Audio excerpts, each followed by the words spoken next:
contrary to popular belief, my face stays face down. My head stays set face down toward the mat. Okay?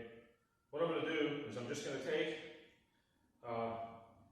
and you might have to adjust this a little bit depending on arm length. They'll figure out where they need to be. They just can't be too wide and they can't be too narrow. You'll never see them too narrow. They're going to be more too wide than anything.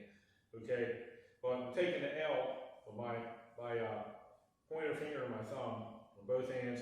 Should be right at my armpits. Okay? And I'm just going to start my way down and keep it right there. All right? It's right underneath my armpits. Can be a little wider if necessary. All right? My elbows don't stay turned out like that. The inside of your elbow joint, the crease in your elbow, needs to be facing straight forward with your hands facing straight forward, right underneath your armpits. Okay, at that point, all right, I'm just taking one leg back and then another one. You can be legs a little wider at first to get stability in here, okay, if you're just starting out. But after so long, you want to bring those feet together, okay, and that's what makes the core work going to push-up. The whole front of the body is what should be turned on.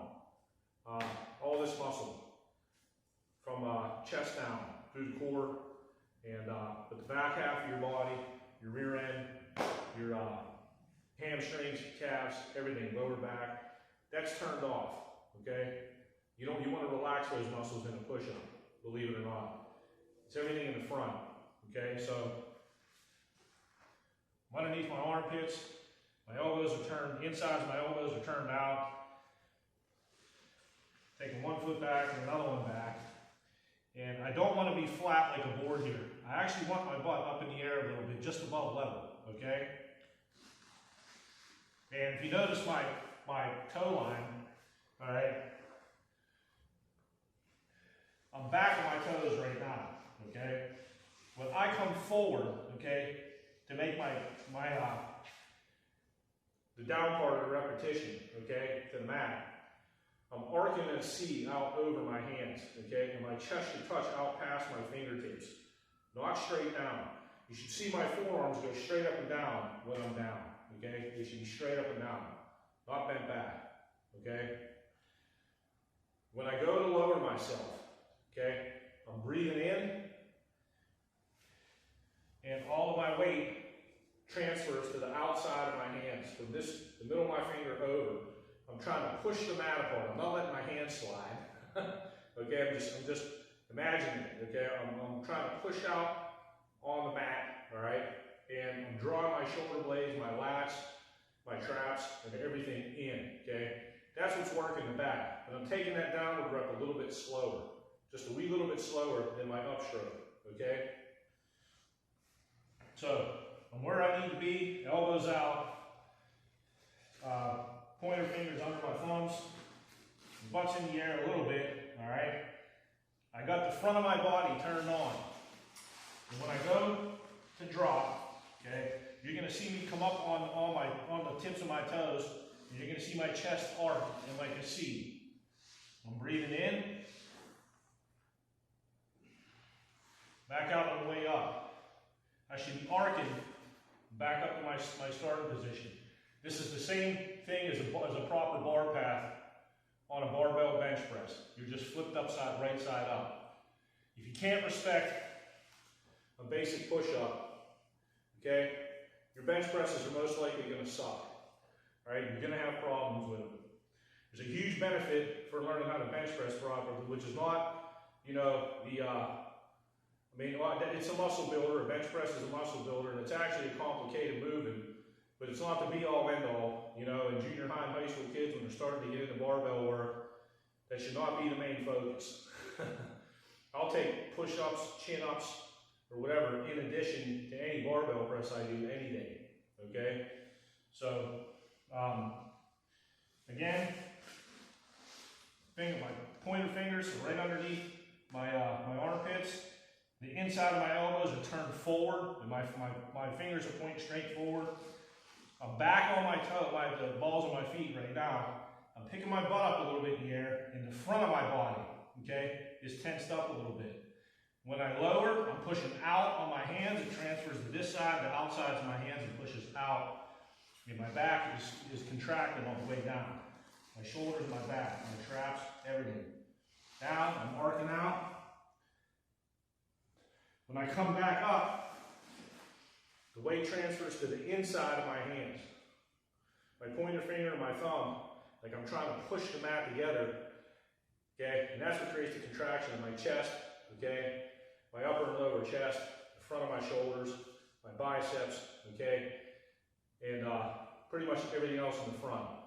And this should stay tensed up. I mean, you don't have to kill it, but tense enough to stabilize yourself. So I'm going to do a couple reps with everything the way they're supposed to look.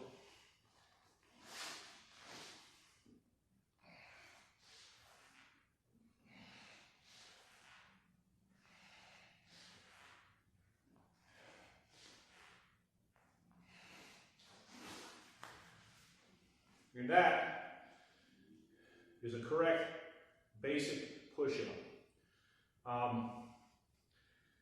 Push-ups, chin-ups, skip and speed rope, duck walks, all basic stuff I don't see in scholastic wrestling rooms anymore.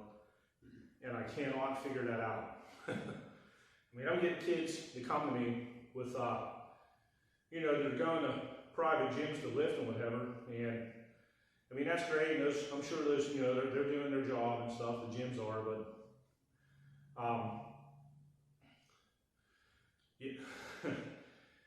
it's kind of ironic and unfortunate, and for me, frustrating to see so many wrestlers that have been wrestling since early youth wrestling. You're talking 5 and 6 years old, and I'm now getting in junior high varsity ages. They cannot execute a single correct push-up until I fix it, okay? And then I have to get them to value it and to do it every single rep right. And I have to be a little bit of the enemy, be the bad guy, be in their ear, you know, take them off a little bit. But, yeah, and, you know, in 8th grade, I was wrestling 115 pounds, and I was over 100 straight push-up reps, consecutive.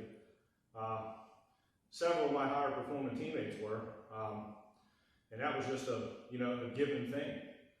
It just boggles my mind that I get kids that have been wrestling that long, young people, that cannot execute a correct push-up.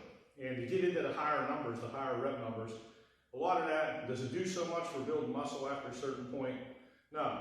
You know, once you get past 25, you do how many ever sets of 25 push-ups, okay, you're in a good muscle building or muscle toning range, depending on how you angle your push-up. If you're using some type of resistance on your back, loading yourself, or whatever, or negative reps, down slow, up fast, okay? But it's the mental grit it builds, and setting a goal is what it's about, you know, the higher rep numbers. Pushing yourself a little. But anyhow, that's a correct push-up, and I'm big on the basic calisthenics, especially for you know, younger, late youth, junior high age wrestlers that are, if they're not already, they're going to be getting into barbell